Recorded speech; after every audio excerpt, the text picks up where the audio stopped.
What's poppin', what's poppin', what's poppin'? Welcome to Nicky and Moose. I'm Nicky. That's Moose. What's up, Moose? What up, y'all?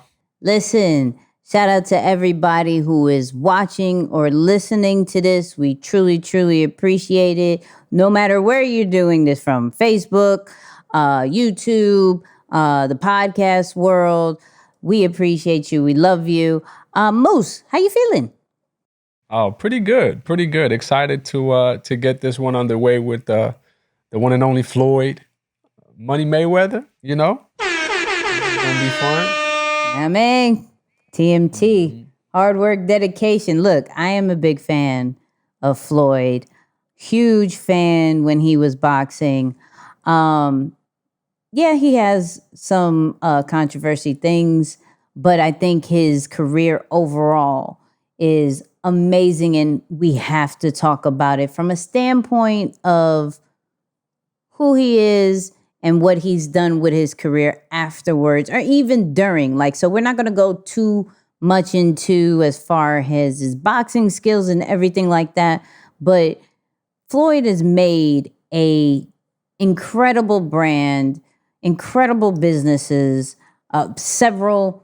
He's how much is Miss? Well, actually, let's get into the intro and then we'll get into the stats. Right.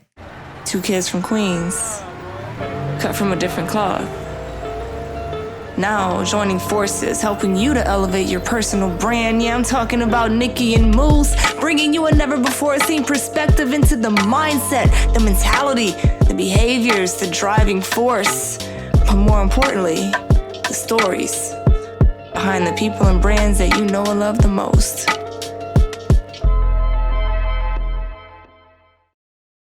Yeah, so obviously entrepreneur, man, professional boxer, champ 50-0, 24 million pay-per-view buys throughout his career, generated 1.67 billion in sales, and then an additional $1 billion in revenue from his promotions.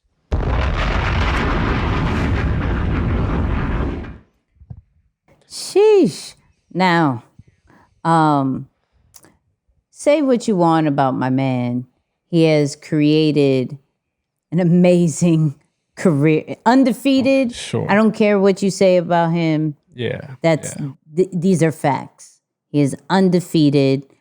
He didn't come out any kind of injuries too severe, right? Because, you think of boxing, unfortunately, you have people like Freddie Roach, who's dealing with Parkinson, and, getting hit upside the head several million times. That could cause some health issues. Mm-hmm. But with Floyd, he believed hit and don't get hit, right?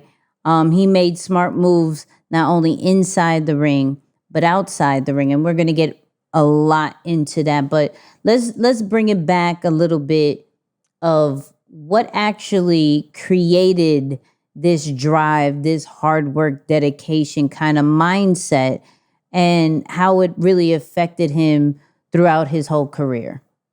Locked up. My dad was locked up in the feds. I had to become a man at a young age, at 16. At 16, I had to provide for myself, had to make a way for myself. And every day, all I did was continue to dedicate myself to my craft, which was boxing. Get rides to the gym any way I can. If I had to take a bus, sometimes the snow came up past my knees. I was carrying a heavy bag on my back just to get to the gym, just to make things happen. Moose, first off,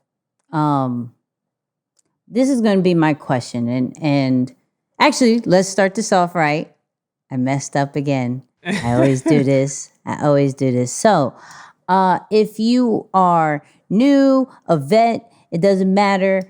We normally go over the greats, the legends, the living legends, all through the lens of the flight assessment, right? And of course, there's some missing because that's what I do. This is, of course, missing. But we go through the lens of the flight assessment, trying to figure out the patterns and characteristics of these celebrities and how we could take some of these things for our own self, right? So we got to figure out who's who, what's what, right? So we go pilot, flight attendant, grounds crew, air traffic controller, and some of y'all may not know what that means. So, Moose, in a minute and 30, can you explain to the people what does that mean? Absolutely. So made up of the 4 dominant personality styles that we know exist in the world. And no trick question to it, man. We know that you have all 4, but each one of these styles has something about them that makes them them, right? And throughout this concept, ultimately, we want to make a connection between how someone is and how they go about achieving the success that they've acquired, right? So for those pilots, when you hear us referring to pilots, we're talking about those who are super goal oriented, very bottom line driven. They're even a little bit aggressive and they come off demanding and just a little even pushy, right? But just like a pilot, their job is to get the plane from where it is to its final destination by any means necessary.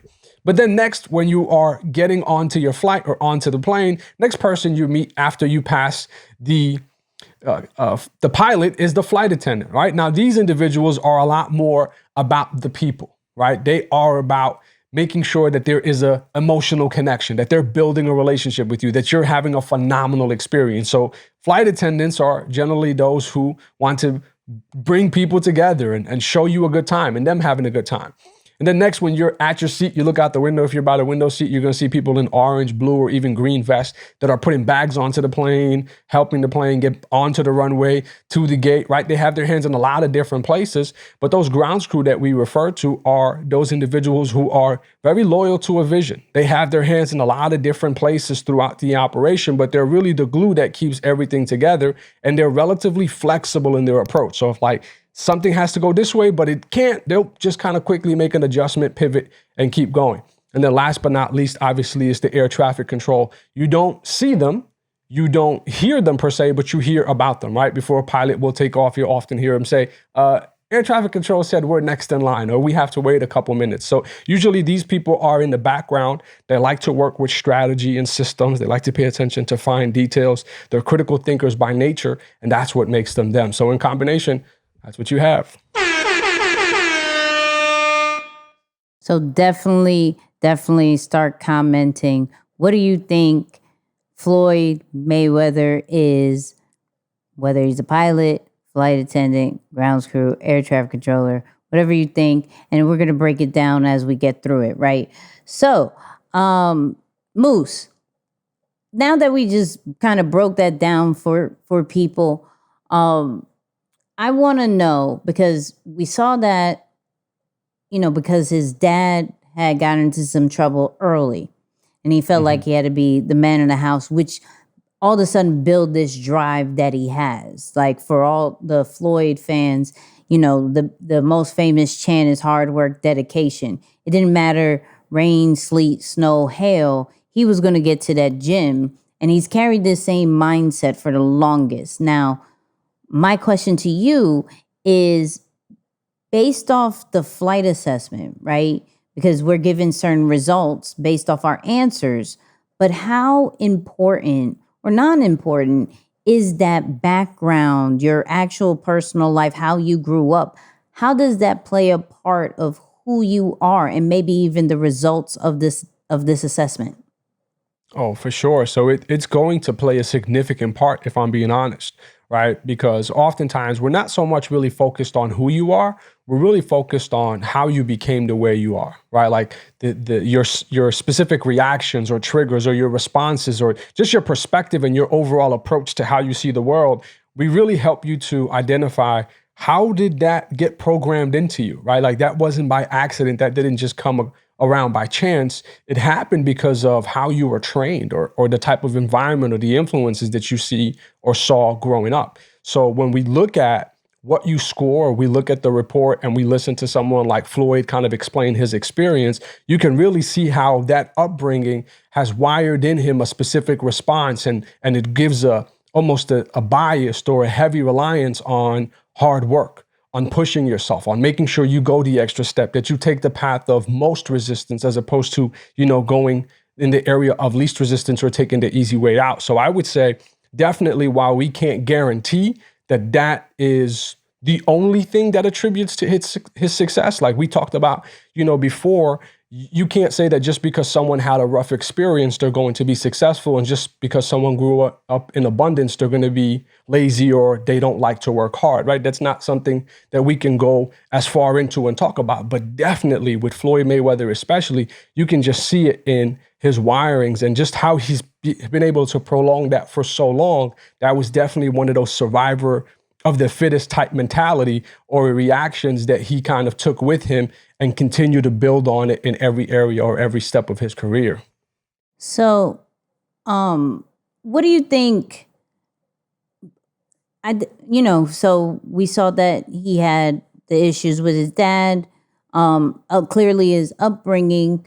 What else do you think plays a part with such a drive like that? Is it you're naturally born with that kind of vibe? We already discussed that the environment does play a part, but what are some other things that can help with that, or at least help recognize this is maybe the true reason why we have that? Because to see how Floyd is, even till this day, right, to see how driven he is, clearly everybody's motives is different. His is purely economics. We see that that's clear, right? But how else can we identify those things? Yeah, well, I think those who come across it at a young age are really just very fortunate to identify their gifts and their values simultaneously, right? So like, you know what you're driven and you're motivated by, and you also find some things about you that we were kind of gifted with. Like we talked about with Floyd, I don't know that he acquired, let's say maybe his fast twitch muscles or his ability to duck out of punches and be very good with that naturally. Or I'm sure he's developed those skills, right, but there were certain things that were given to him from a God-given ability that helped him become who he was. And not just only to stick to that particular example, but you think of like a Jordan or a LeBron, right? They were given the gift of the height, right? Because even with their insane work ethic, they won't be as successful had they been 5'2", for example, right? So certain things you are born with them, and you are those who are really able to build on them quickly. They just so happen to find them and be in an environment where they can discover their values and their motivators simultaneously. So now my gift is coming out. I'm in the right environment and I know what I'm driven by, and all of those are met in one place. You start to see like those people almost have an advantage. But if you're someone listening and you haven't discovered that, or you haven't had those 3 areas or 3 pillars kind of come out for you simultaneously, it's honestly never too late. Never too late. Facts. Now, clearly, we know the drive that helped him get to the point of being a pro boxer, right? With his talents, with his skills and everything. But how he really transformed what we thought about boxing and how you're supposed to be a fighter, he did things a little bit differently. So let's get into this next clip and hear and see what I mean by that. 2 years into his career, the man known as Pretty Boy was a charismatic star. Came out, you showboated a little bit earlier. You do that, that's part of your thing. Obviously, it rankled the crowd a little bit. They weren't thrilled with that. That's what sells tickets. And I'm here to sell tickets, I'm a performer, that's what I do, I sell myself.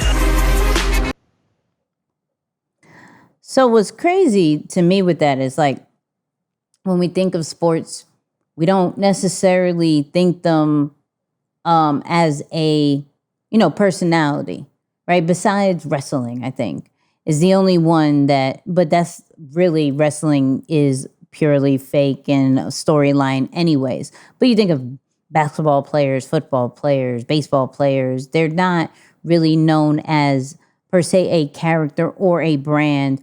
I think that got famous later on, right? So he understood, not only do I have to be talented and skillful in this craft, but I have to be entertaining. Especially if I want to get the money that I want, the attention that I want. He understood at a very young age, attention is what's going to bring people in, which is going to bring me more money, right?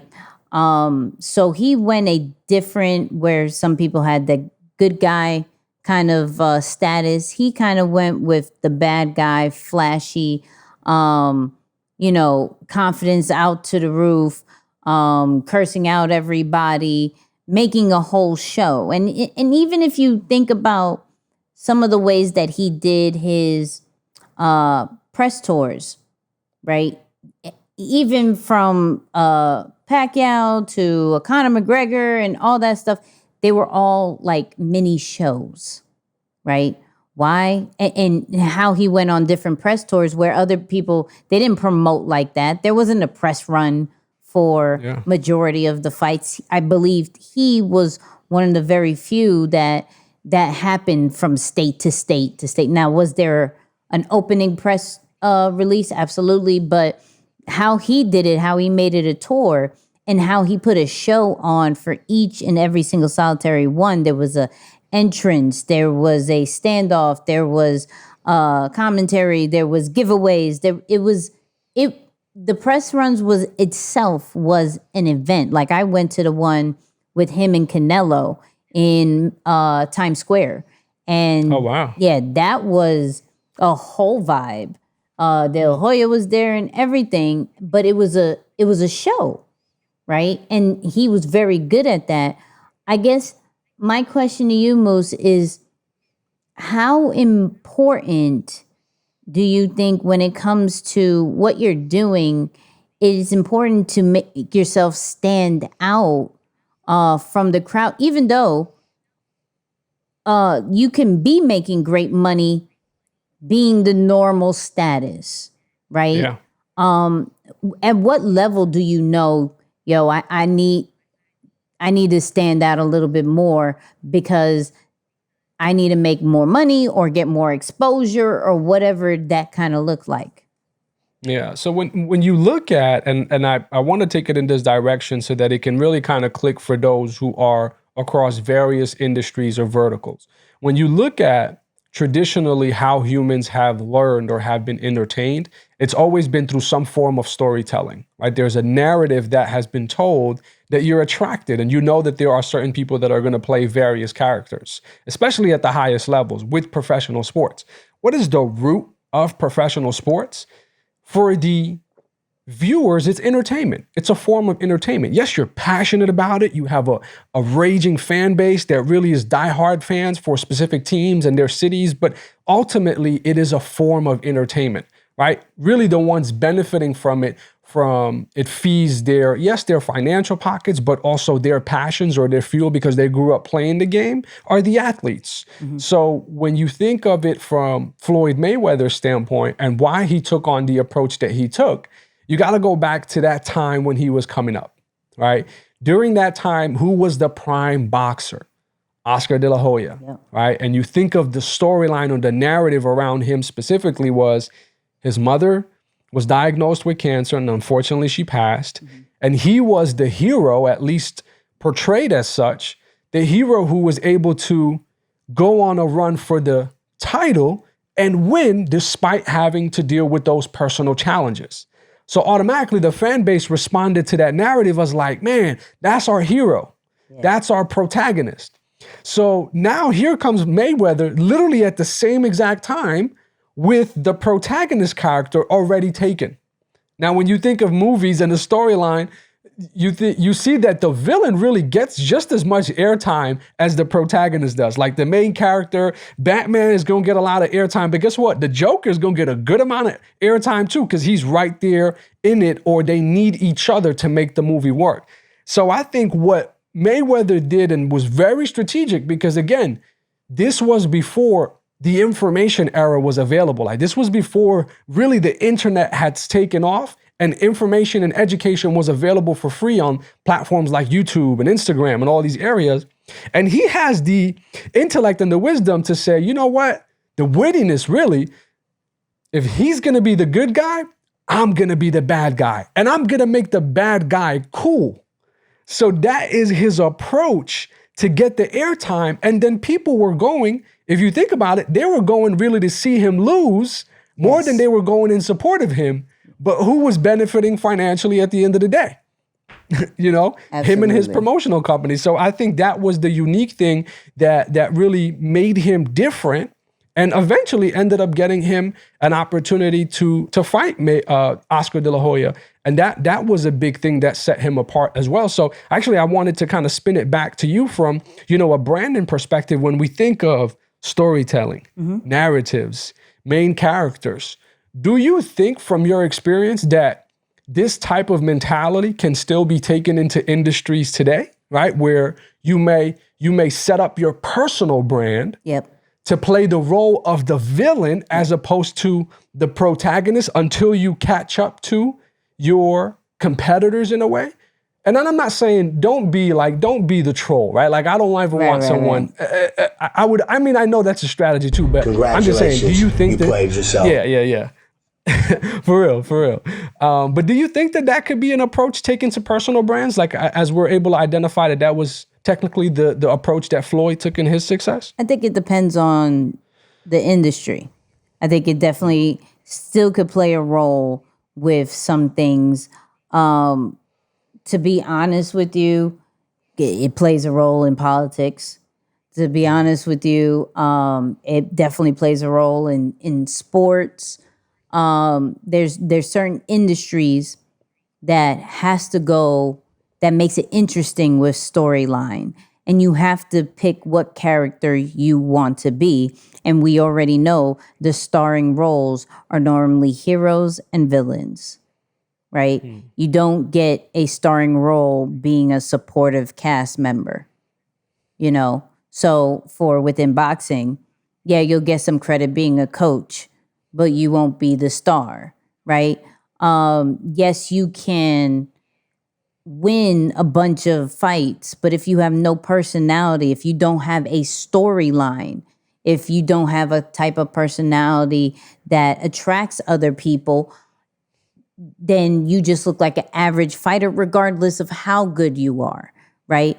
So I think when it comes to branding, depending on your industry, story is crucial. And how you play a part of that story is very, very important, because it shows what you can and can't do and why people look at you, or maybe don't look at you, or look at you just to see you go away, right? But regardless, they're looking at you. Some people are cool with that. Like, regardless what you say to me, all press is good press.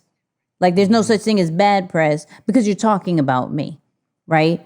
You cannot be talking about me, and that's when I'm a bit worried, but you're talking about me, so I'm doing something right. I got your attention somehow, some way. And some people are cool with that. Now, other people are very worried about, you know, oh my God, what do people think about me? I don't want that kind of personality on me. I don't want that kind of look on me. So I think it really depends on who you are. What is your goals? Definitely, what is your goals? And if that kind of route is going to help you get there, and can you make a shift if you want to? Some people don't want to. Like Floyd never shifted. You know, he was always known as the flashy guy. He was always known as the really like flamboyant, not in that kind of way, but flamboyant, flashy, always doing something that, you know, you just want my man to lose. Like, oh my God, please be quiet. Please shut up. I can't with you. Like, somebody beat him so he can humble himself, right? But that also goes with a piece of confidence, because you're looking at it like, man, like, how can you be so full of yourself? And when you have an undefeated record, what can you tell my man? Like, and to be honest, we look at people like a De La Hoya, like a Pacquiao, Victor Ortiz, all those people that he's beat, that Cotto, who didn't have a loss on their record, who were super humble, but then they lost. So you almost think of it, and maybe just in a sports standpoint, I'm not going to necessarily say in general, but you almost think to a point like, if you're not full of yourself, are you almost setting yourself up for that loss because you're so humble? Like, I just appreciate everything, and I take all my wins very serious, and and this is for the people. And he's like, yo, I'm good. No one could beat me. I dare you to try. Look at my work ethic. But he had so many things to back it up. So to go back to your question, it does play a role. I think it can work, but you have to be careful with understanding the industry that you're in. Dope. Fair. I love that. But while I brought up De La Hoya and kind of just how differently Floyd has really created a path for boxing, he did this. He brought reality TV to boxing. He brought all of that there, right? Which was amazing and different. And like I said, how he promoted himself is completely different than anybody else. So let's listen and see what I mean by that. In 2007, leading up to his career-defining fight with Oscar De La Hoya, Money Mayweather was given a national platform on a revolutionary 24-hour reality series that changed the way pay-per-view fights were promoted. As far as All Access, we're showing less boxing because we want to show more lifestyle, because that's what the people want to see. People are intrigued because people have already seen Floyd Mayweather hit the bag 1,000 times. They seen me hit the pads 1,000 times. I'm happy with when I came over to another company, they were able to let me come up with my own ideas and say, you know what, for you coming up with your creative ideas and you coming up with, different ideas to build the sport and make the sport grow, you can be an executive producer. To whereas, when I come up with other shows in other places, they just, I'm just, I don't have no ownership. So whatever I get involved with, no matter what it is, I have to have some ownership. You already know I love the ownership thing. Yeah. But Moose, talk to the people about the stats as far as how much did that De La Hoya fight really make, and kind of just your take on that particular clip. For sure, yeah. So from a number standpoint, the De La Hoya fight was, at the time at least, the highest grossing fight of all time, right? They got 2.4 million pay-per-view buys and generated 19 million just from pay-per-view, and then 165 million in total revenue. So now at the time, and I'll let you go for it. Absolutely. Worthy of it, because these were numbers that, again, were just not heard of at the time. Right. And the breakdown, of course, De La Hoya was the favorite at the time. So he was paid 52 million, and then Floyd was paid 25 million. Now, of course, they were under the same promotion company, right? And there's a unique story that came about because of that really set him apart and led him down this full-fledged ownership mentality. Yeah. But that was definitely one of the things that revealed to him that, wait a minute, if I'm going to allow someone else to control my destiny, and I want you to kind of introduce the story of the move that he made, because it was actually, I believe it was right after the De La Hoya fight that he did this, and the numbers were so lopsided that it was just like, this is a no-brainer, right? Why don't you talk to that first, and then we'll kind of continue down that path.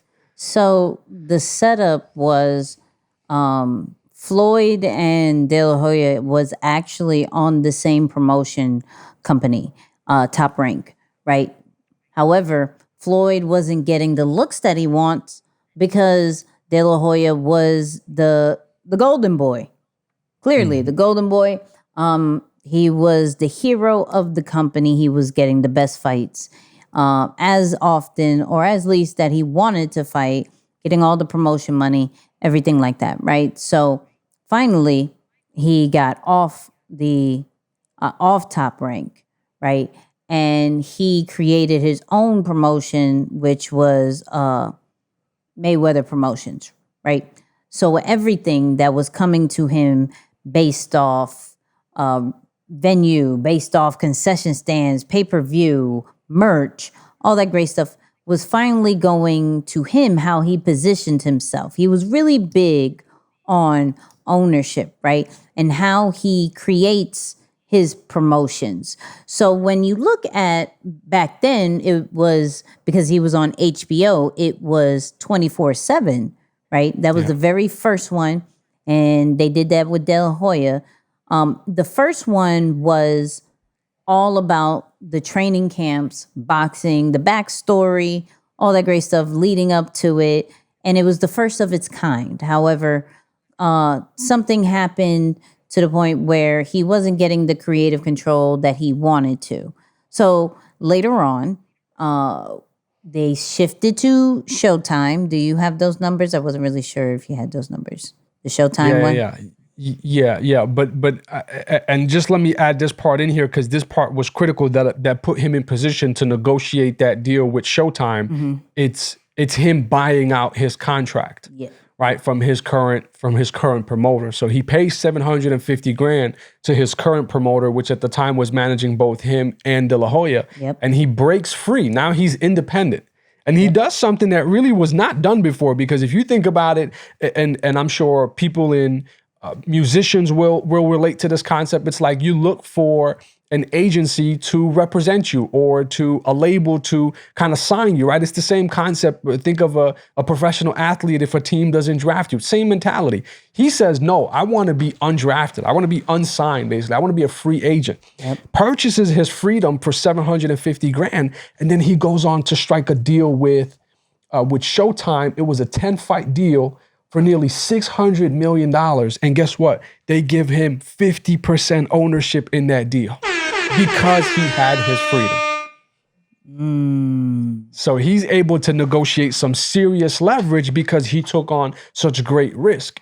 But that's that whole concept. You expose yourself to more risk. And if you have the talent, you really open up yourself for some tremendous reward. Yeah. And the thing with going to Showtime, not only for the money, well, that does play a big part, right? Because I think he was with that plays a big part. Yeah, he was with HBO for about 15 years, right? Mm-hmm. So to move to Showtime was, and crazy thing is, after he moved to Showtime, almost like HBO boxing died, to be honest with you. And I think Floyd knew that, but when he did that, he still brought that idea of we need to show kind of a reality of what happens within the camps, but he showed more of the lifestyle. He really brought more of the cars, the mansions, the girls, everything like that, the pure benefits of being the best boxer in the world, because this is what helped him get to the level that he was as far as the attention wise, not necessarily skill wise. So let me get the creative control, which is the only way I could do that is by changing networks and going to Showtime, right? And show it the way I want to and get a good cut of that. You know, when you're an innovator like that, you have those rights to do that. When you're an innovator, like, you can demand what you want because there was nothing else out there like that. And I think that's why it's super important to really figure out your own lane, regardless if you're in an industry or niche or whatever that is already having people in there that are winning, right? What can you do to separate yourself that can demand that money? We went over that before with, I think, what was it, Pharrell, right? And we literally said the famous quote, riches are in the niches, right? If you create something nobody has done, there's unlimited value to that. They can't put a price tag on you. You put a price tag on what you offer. And that's exactly what he's done with his whole boxing career. No one's ever promoted the way he does. No one ever done a reality TV show. People done it after him, but no one's done it the way he does. No one has created the attention that he has, right? So you look at that and you look at what maybe you are building, what are you creating that no one else has, right? That now has unlimited money power. And are you utilizing that to its full potential? Because sometimes we undervalue ourselves, right? Sometimes we're like, yo, this, that, and the third. And you're like, wait, no, what are you talking about? Right? And sometimes you need friends to check you on that. Shout out to Moose because he did that to me yesterday.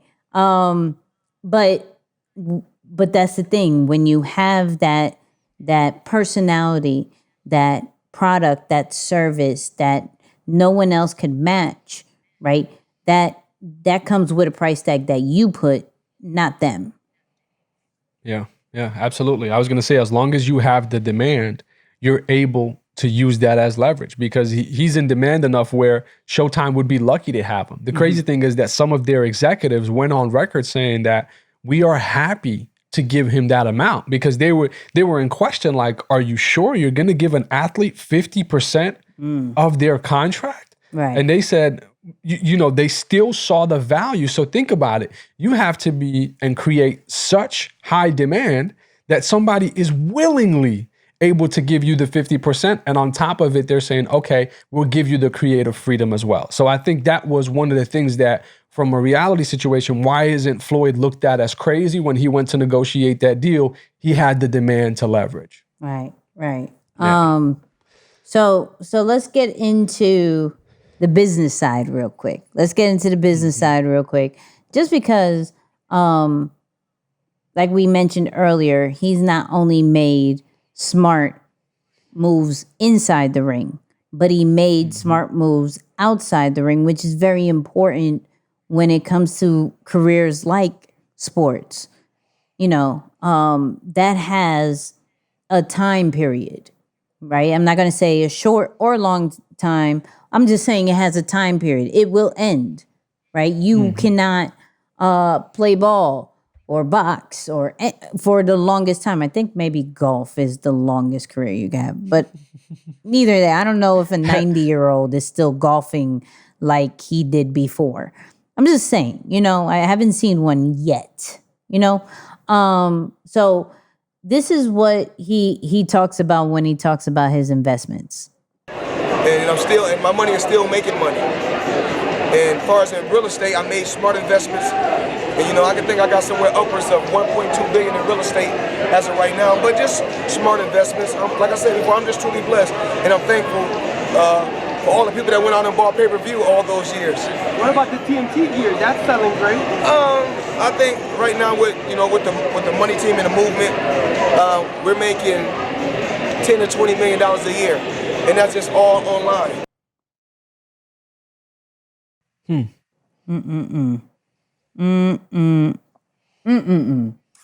Online.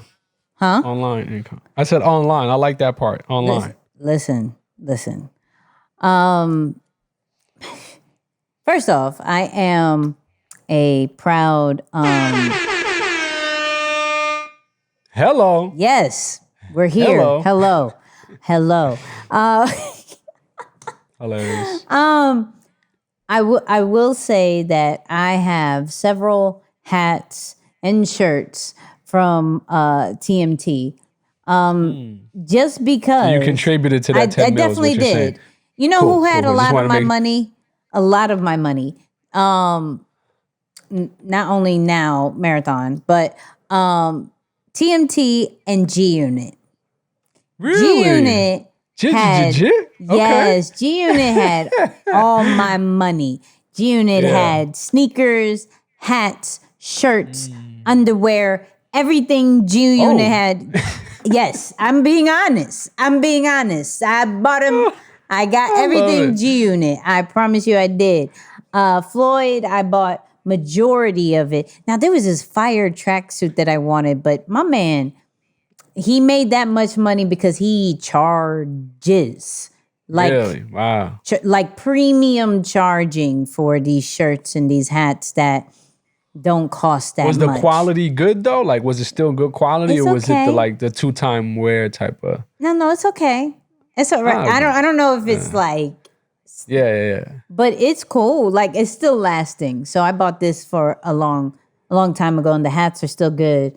I think the shirt is a little, because it was like the best ever or whatever, and it started to rip off. But that's not the point, right? So looking at taking his money and making those smart investments, I think one of them, he has like a few skyscrapers and everything like that. I think he invested almost as much as he spent. You know, Sure. I think that's a fair statement to say, which is a lot.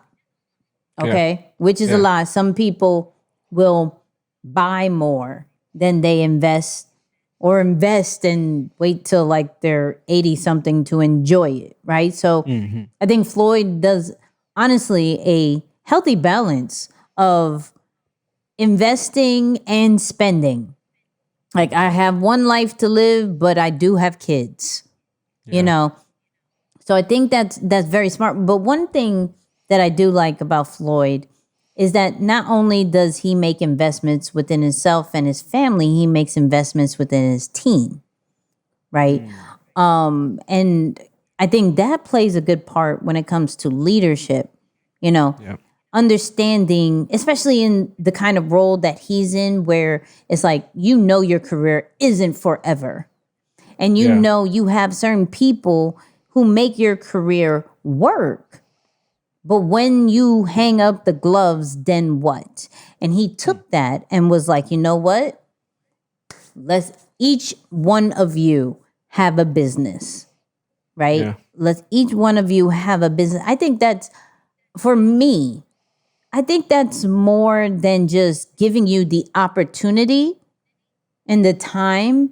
I think when you give people the resources and walk them through it, right, with your network, with everything, I think that's a whole different style of leadership that is very rare and doesn't get acknowledged, right? I don't think he gets enough props or any kind of props for that, because he could have left his team high and dry when he was done, you know? For sure. He was like, yo, I'm out. Like, y'all got to figure this out. I gave y'all time. Y'all knew this day was coming. Y'all know I'm done. I've announced it. Like, if you haven't found anything, I don't know what to tell you, right? And he didn't do that with them. He was like, we're all going to be set up. What do you think about that approach, Moose? I know you've probably have seen and dealt with different leadership situations. You obviously play a leadership role. Like, what is your take on that kind of concept? Yeah, I think it's brilliant, especially for those who, don't come from money and acquire a great deal of wealth. And with a giving heart, you tend to take on a lot of people's problems, and you want to obviously help them financially. But you need to take into consideration that the money is not going to continue to come in, at least in that amount, if you're not continuing to diversify, or at least figuring out methods to teach them to generate their own income. If they're just relying on your giving, as a matter of fact, that's really the worst thing that you can do for them, because you're not teaching them any good habits. Like, you're not transferring the knowledge or the education or the wealth that you're acquiring for them to maintain after you're gone or after you're done, with your career. So I think the brilliant thing that he does is that he begins to train them. And I think also the fact that, I don't know how much this is talked about, but his business partner, Leo, he is a graduate from Harvard Business School, right? So like, he's getting some high level counsel. It's not just, a group of minority owners trying to be flashy and ball out. There's some real strategic planning that's happening behind the moves, because they know how to leverage that. When you talk about the business side, we compared him to LeBron James in the sense that, yes, very big names in their sport. But one of the things that Floyd did was he hired and shared revenues with the companies that run the entire fight. So when he partners with someone like MGM, he's now able to get a percentage of, guess what? The concession, right? Like food and beverages sold in the concession stands, down to the concessions, he's profiting on everything that happens under his roof or that he's involved in. Right. Where LeBron, maybe he gets some bonuses for jerseys sold, I'm sure, but I don't know if he's getting paid on concession sales, right? So that wittiness, again, to really look at every single opportunity and leave no stone unturned to figure out where can I leverage, where can I have a say in what happens if I have this much control and demand. And slowly but surely it started to turn over. Like there was really nothing like what he was doing. Mm-hmm. And some analysts say it's rare that it will be recreated because the sport, there's been talks about boxing dying out. And of course, MMA on such a high demand right now, there's some doubts that it would be ever recreated. But I think what he did was brilliant. And of course, beginning to share that knowledge with his team and his people, that was a great move on his part.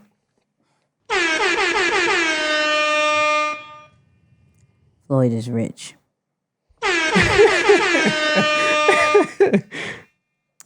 That's what's up. I don't think we really need to break that down anymore. He's rich. Yeah, no, I think they get it.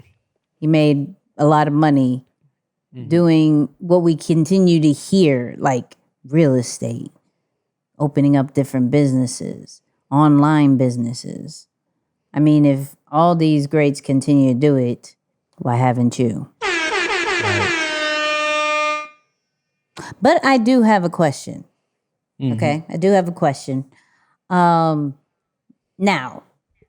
a lot of people, and I'm getting a little into boxing, right? Just a tad bit.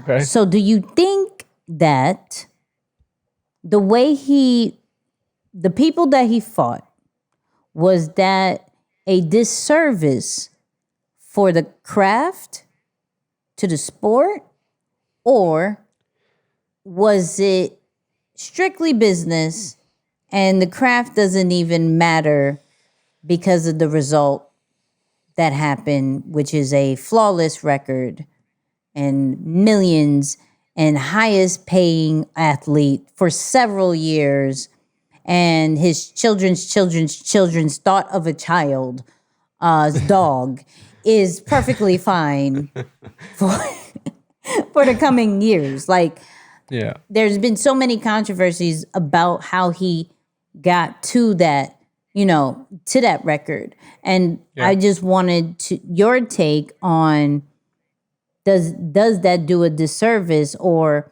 at some point you have to think business wise? Yeah, no, I think it's only fair, man. No one's going to look after your best interest. And we've seen owners from other sports, right? The owner of the Clippers who was disproportionately, favoring certain, and you get the idea. I don't need to explain what happened, but that ownership is not in the best interest of the athlete. Yeah. They're in the best interest of themselves. Right. So I think it's only right that if you're going to put your body on the line, you're going to jeopardize your health in the future, and you're facing a great deal of risk where at some point the owner, once he generates a great sum of capital, he's really not exposing his health for the most part. He's just putting his capital out there to run the business. And once he's accepted into that society, for the most part, again, they're able to really roll and stay afloat. So I don't think that Floyd did wrong because his work ethic never wavered. So although he was going out and partying and shopping and he was showing the lifestyle on some of these shows, guess what? He was still at the gym doing the 2-a-days and the 3-a-days and showing his work ethic and all of that. So had his work ethic wavered, had he come into a fight and missed the weight or didn't make the cut or out of shape, or we saw his performance kind of dwindle, I would have said, yeah, you disrespected the sport. That was strictly a money move. And as someone who appreciates mastery of a craft, I would have been upset. But honestly, there is nothing you can critique. I mean, the man went out 50-0. So like, what can you say about that? So I think it's just someone who leveraged what the sport provided and used some of his other talents or his resources, maybe his team or those in his corner, to say, you know what, I'm going to really expose it and make it just monopolize, go as much as I can. And now moving forward, he's able to open a franchise gym and run another business because it's within the boxing realm. So, excuse me, it all makes sense. Yeah. But what you think about was he, as far as the Pacquiao and the Floyd, like clearly understanding that you did not pick my man at his prime. Oh, yeah. You know, when that was first talked about, how he prolonged some of these fights, right, to maybe benefit him, right? That's what I like. What do you think about those kind of movements? Well, I mean, and I can understand some of the real passionate boxing fans who want to see a great fight. Right. I'm looking at it more from a business mind, and I'm just thinking that if I'm 42-0 or 43-0 when the Pacquiao fight was being discussed, I have a lot more to lose than Pacquiao, who has already lost 2 or 3 fights, right? Like he has everything to gain if he beats me, but I have everything to lose if I lose to him. So it's like, no, it's such a lopsided thing that I need to really take into consideration. So I think at that point, he was really looking at the fight as an investment, right? As a part of his investment portfolio and saying like, is this a good move for me to enter this or make this investment at the moment? It's like, oh, nope, not right now. Right. So I'm not mad at him, honestly. And again, looking at it from a business side, I can understand the passionate boxing fanatic who's saying, man, no, we want to see the best, go head to head during their prime because it entertains us. Absolutely. He's looking at it from a different perspective. Okay. I'm with that. Yeah. I'm with that. Look, but you know what time it is. We got to figure out what my man Floyd Money Mayweather is. Let's put these characters up. I don't remember who goes first, second, third anymore. I'll go first this time. I'll go first this time. Oh, okay, yeah. Okay, hold on. Wait. Lead it off a little bit. Who do you got first? He is not a ground screw. I love your reactions every time. It's like, oh man, yeah, I know he's not. You don't think he's supportive? You don't think he's behind the scene? Okay, never mind. All right. So I'm gonna be quick with this because, and this is a no-brainer. It's honestly a no-brainer. As far as the top 2. Now, when we get down to what's number 1, that's the debate. But no. Sorry, air traffic controllers. Sorry. Yeah. Sorry. All right. Maybe strategic during his fights, but I wouldn't say that's what he leveraged to amass what he has. So no, I'm with you on that. No. So we say pilot and flight attendant. Now, the question is, what do we think he is? And please comment on your input and feedback about this. However, Moose, let's hear your take. And I'm going to say mine. Okay. Well, I believe he is not, or is higher of pilot than he is flight attendant. That's what I'm going to say. Yeah. I said, wait a minute. Wait a minute. Let me give you my my jurisdiction or my verdict for it. Go ahead. You know what? It goes back to that very first clip for me. Okay. Where he's talking about work ethic, that going through it, doing whatever it takes, right, to get to the boxing gym and put himself in the position to be the best that he can be. And I think because that was his earliest memory, at every stage of his development or every stage of his career, that was still the primary force that was powering, his moves and his alternatives. When he saw how the flashiness will impact his bottom line, when he saw how going from Pretty Boy Floyd to Money Mayweather was going to impact his overall bottom line, he was able or willing to put himself more out there as the villain or expose some of the lifestyle to bring it together. So I'm going to stick with it. And I believe that he was predominantly a pilot, but definitely that flight attendant was super up there if he felt that comfortable, to make it click like that. What you think? So I semi-agree. Okay. But I think naturally, I think he's a flight attendant. I think to get to where he is, he had to be a pilot. Absolutely. But as he's in his very comfortable state of just doing whatever he wants to do, going to all these lavish places, having this lavish lifestyle, all that great stuff, being flashy as he is, still till this day with no fighting. Okay?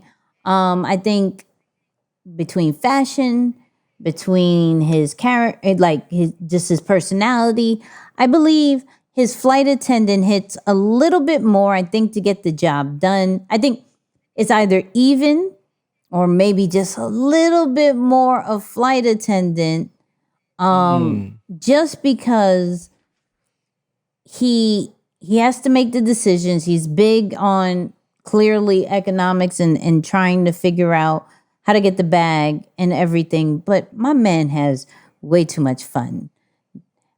Even from a kid, when we looked at the interviews, like he was always dancing. He was always the clown. He was always the life of the party and always loved fashion and things like that. He was always a flashy kid too. Now he's still the flashy guy. I think just slightly, not too much dramatically. I would almost say 3 to 5 points. Wow, like neck to neck. Yes. Yeah. If it's not even already. Because, I mean, I think you know how to do a switch when it needs to, right? Sure, yeah. If it is not even, if it's not neck to neck, I think it is a 3 to 5 point difference as far as he has a little bit more flight attendant. Because I think at some point he would be easy on the flashiness. I think he would be easy from being so upfront, but he's not. Yeah. And you know what example I thought back to watching like some of the 24/7s and some of those different episodes is that even in the gym while he was training, he would have a bunch of people in there. He needs it was crazy. Like his family, his baby mom, his children, everyone just running around. And that's when he was like at his best. So it's like, you know what? That kind of does make sense though. I can see that for real. Did I make this doctor almost change his answer? I'm getting that better. One example. I was like, I gotta give that one though. People, I'm getting better. I'm just letting you know this. When it comes to this topic, he can't beat me in not any other. There's several ones that I feel very strong about that he cannot. But this one, I be going with caution. I gotta get legit facts to go against my man. And normally I don't really debate. I'd be like, yep, you're right. Nope. Yep, Can't even say anything. All right. Nope. You got that. I forgot there was one time where I said something, his face changed. He was like, actually, no, I don't think that's really right. I was like, oh, nope. We're back at square one, credibility shot. That's hilarious. It's true. But man, great episode. Moose, final words. Yeah, I think go in and expose yourself to risk if you have the gift, the values, and the environment.